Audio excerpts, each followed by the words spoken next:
What's up, YouTube? It's the Action Figure Grader coming back to you with a mint on card vintage Star Wars market update. We've got lots of really great mint on cards that sold at auction, a few buy it nows as well. I did have one buy it now mint and sealed box playset that I wanted to show, but I think the vast majority of these were all mint on cards, and there were some really interesting items in here, and the condition varies. But I wanted to show you kind of the wide price range of stuff that's out there right now, because as I talked about in my live stream, the Patreon exclusive live stream, and thanks to those who tuned in and to those who watched the replay, there's some really good deals out there right now. And as you can see by this thumbnail, there was what appeared to be a legitimate General Mills German car back that sold. There were two of them, and they both sold for really good prices out of Hungary that I had to show you. So let's go ahead and dig in. The first one we've got is a 12-back Stormtrooper. This one was in pretty decent shape overall, and it sold for $10.25. It was a punched example, no price sticker.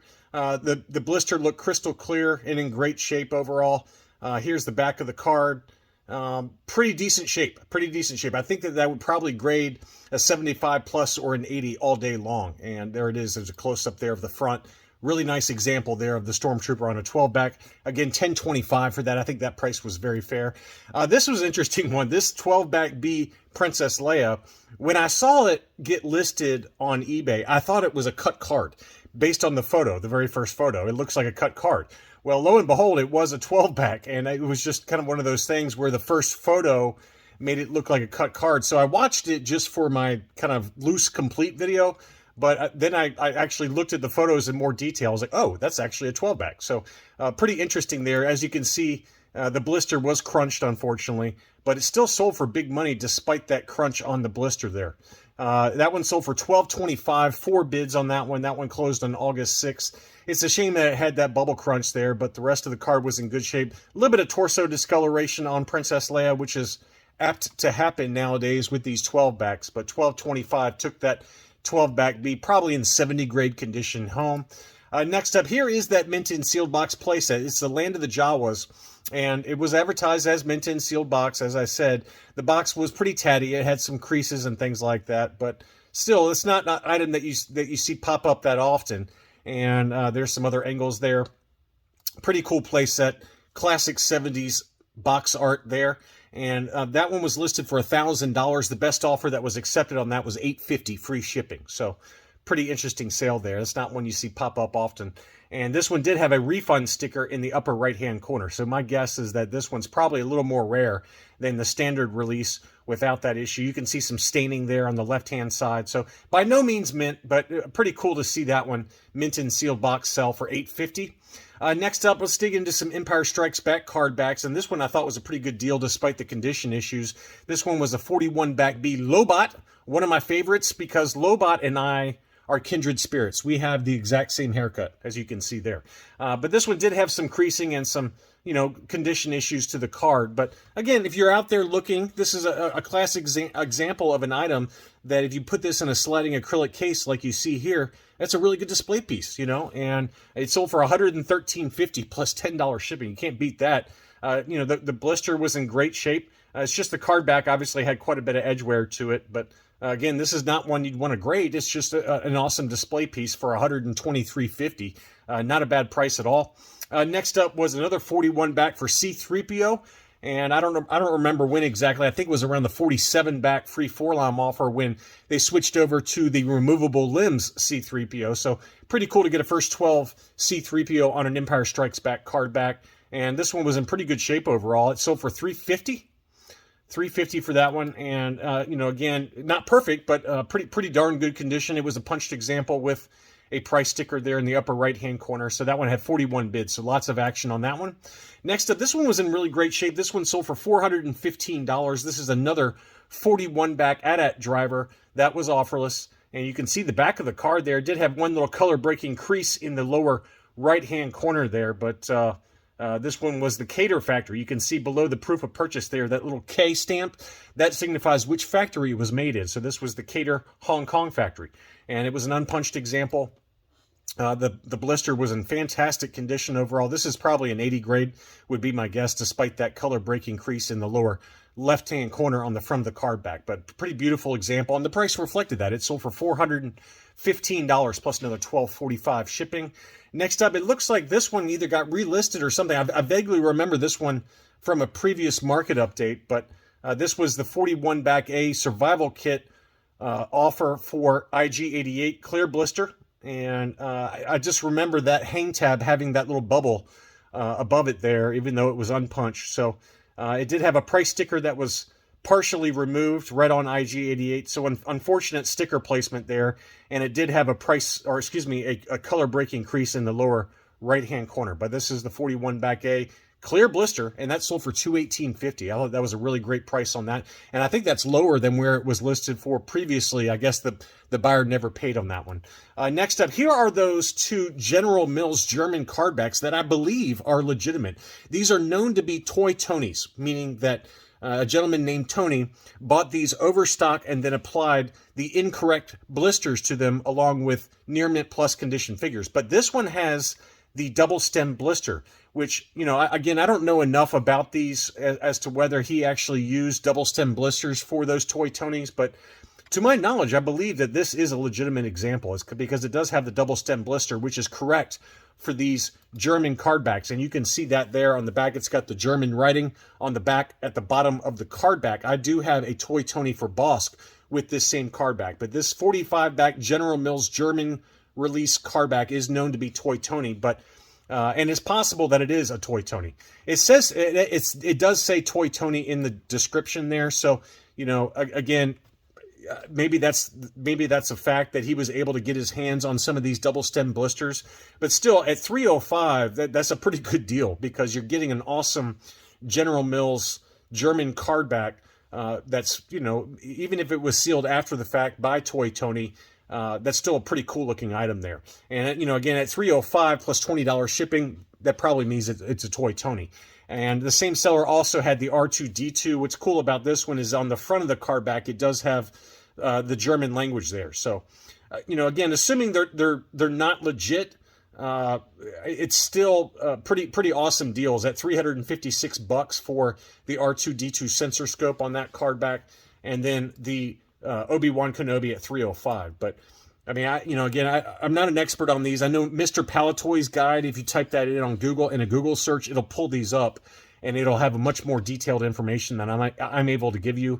And this blister has started to yellow. So that's the only reason that makes me question whether this is, in fact, a Toy Tony or not.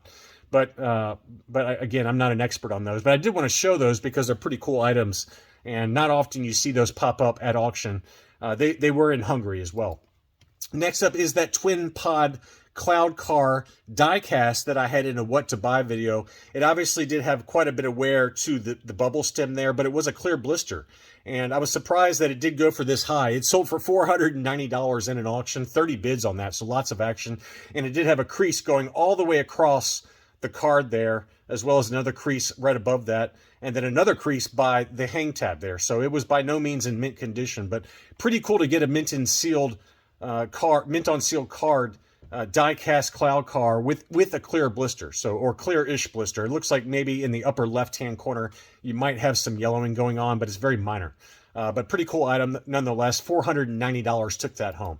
Next up is the debut card for Luke Skywalker in his Hoth battle gear. Now this one was unpunched with a price sticker, and it did have some yellowing going on the blister. So again, by no means perfect. You can see some edge wear on the left-hand side of the card, but it was unpunched and a pretty beautiful condition blister despite the light yellowing on that one. And that one sold for $399. I thought that was a really good buy, just given some of the prices we've seen recently, not only on eBay, but in the Hakes auction. So a pretty good buy in my mind for the debut card for Luke Skywalker Hoth. Same seller also, I believe it was the same seller. Nope, different seller, had the same card back though. This is the 45 back Star Wars display arena for the R2-D2 sensor scope.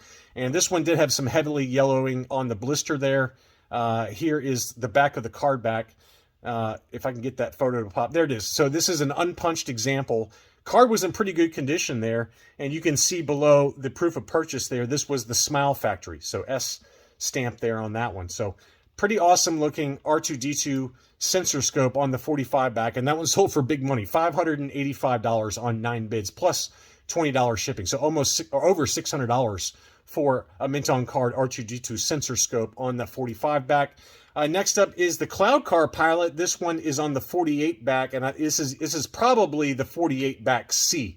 The sticker was applied on the 48 back B, and then on the 48 back C, they moved over to a printed Revenge of the Jedi Admiral Akbar mail-away, and that stick, it's too perfect in terms of the placement on that card back. So I'm guessing that this is the 48 back C, but it did have some yellowing to the blister, although the blister was in pretty good shape. The card back was unpunched, as you can see there, at least partially unpunched. It looks like it's popping off just a little bit on the back of the card, but the card was in really good shape overall, and there's a nice close-up that shows the yellowing to the blister on that one. But $210.50. $210.50 plus $20 shipping. I thought that was a great deal. That also was in Hungary. So, you did have to pay for some shipping from outside of the U.S. Let's dig into some Power of the Force and some other last 17 figures. This is a tri-logo for the Imperial Dignitary. This one was unpunched with some light edge wear to it, and it did have kind of a bump there on the front of the blister. But overall, a pretty nice example of the Imperial Dignitary. Last 17, that one sold for $270 on 1 bid plus $8 shipping. I think that's a really good buy, just given that loose, these can approach, what, $200 and then $250 or so in a loose graded AFA 85, for example. So I think $270 for that was a great buy. Next up, here are the Power of the Force figures for the last 17. This is the Imperial Gunner, and this one sold for $370, another good buy, although, of course, the blister was very heavily damaged. But, you got to remember that loose and ungraded, they can often hit $300 for an Imperial Gunner, just loose and ungraded. So to get it mint on card with the coin and everything, I thought that was a pretty decent buy there at $370 on 26 bids. And then here's the A-Wing Pilot, same seller. This one was unpunched. It did have a crease in the upper right-hand corner, as you can see there. Obvious yellowing to the blister. Maybe some rippling at the very top of the blister there, but pretty nice example. And that one sold for $296. Again, another really good buy there. Here is the R2-D2 last 17 with the pop-up saber. And this is probably one of the lower price points I've seen in a little bit. This one kind of been hovering around $800 to $875, and this one sold for $777. And again, it was unpunched with just some light edge wear on the right-hand side there, as you can see. But the blister looked to be in great shape, heavily yellowed, as you'd expect. But a pretty nice example for $777 plus $10.99 shipping. Here's the big boy. This one was sold down in Australia, and I would have pointed this out in a what to buy video for those of you with deeper pockets than me, but I did not see it until after it closed. But this is a mint on card Anakin Skywalker on the Power of the Force card. This is one of the holy grails for the Power of the Force line, and very, very pricey. And this one was unpunched, and it looked to be in really great shape overall. And it sold down in Australia for 12,600 Australian dollars, which is 8,200 US dollars. Now, you got to remember, we just saw one at Hakes that I believe sold for around $11,000 if memory serves. So to get that one for $8,200 plus, shipping and plus, eBay sales taxes, that probably puts you pretty close to $10,000 if you were buying it here in the US. So I still think that's a pretty good discount. To me, if I were the owner of this, I would probably have consign this with one of the bigger auction houses. This is a pretty rare item, and to trust it with eBay, I'm surprised that this one sold on eBay, but there you go. It's a pretty incredible item, and 8,200 US dollars took that home plus shipping. Next up is another last 17 figure. This is the Luke Skywalker in his battle poncho on the 92 back Power of the Force card. Pretty light yellowing to it, and it was unpunched, just some light edge wear.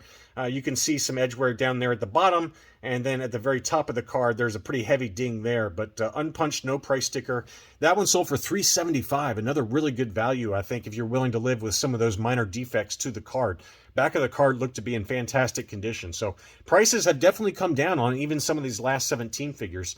And then here was the Barada, same seller. That one sold for $275 plus $8 shipping. So again, for a loose AFA 85 Barada, just loose graded, what it's probably $225 to $250 pretty easily, and to get it mint on card for $275 unpunched, no price sticker, plus shipping, I think that was a pretty good deal.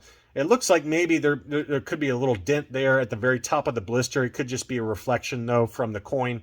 But again, to me, that's a really good buy if you can live with just some of the light edge wear to it. And then finally, we have this holy grail that I did happen to show in my what to buy video. And I told you I had no idea what it would sell for.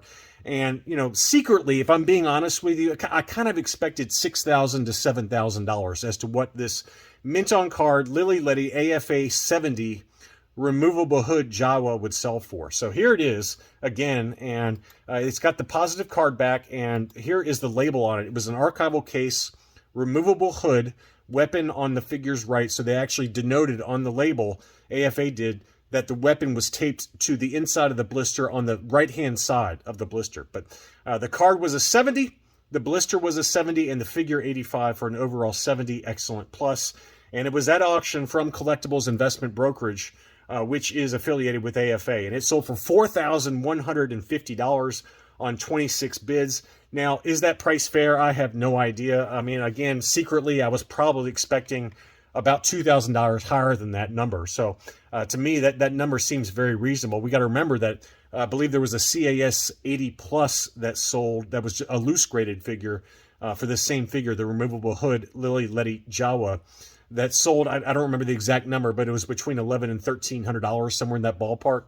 But to get it mint on card, AFA graded, truly one of the holy grails for the Lily Letty line of figures. And $4,150 to me feels like a really good buy at the bottom, quote unquote, of a market, you know, a recent market bottom. And to me, whoever bought this, I think that they probably did pretty well for it. I think that if they go to resell this in 10 years' time, they're going to get their money back plus interest on that. So beautiful item, though. And again, not one that you said, to my knowledge, this is the only one I've ever seen sell on eBay that was a mint on card, removable hood, Lily Letty Jawa. So pretty incredible item, and $4,150 took that home plus $25 shipping. So anyway, I just wanted to cover some recent sales for these mint on cards. There were lots of good values out there, ranging from the 12 backs all the way through the Power of the Force line. And for those of you who have some money to spend, now's a pretty good time as any, I think, to keep your eyes out for those auctions on eBay. Wait for those auctions. Try to stay away from those buy it now situations unless it's a real screaming buy, because the auctions are going a lot lower than expected. So thank you so much as always for watching, and I'll be back soon.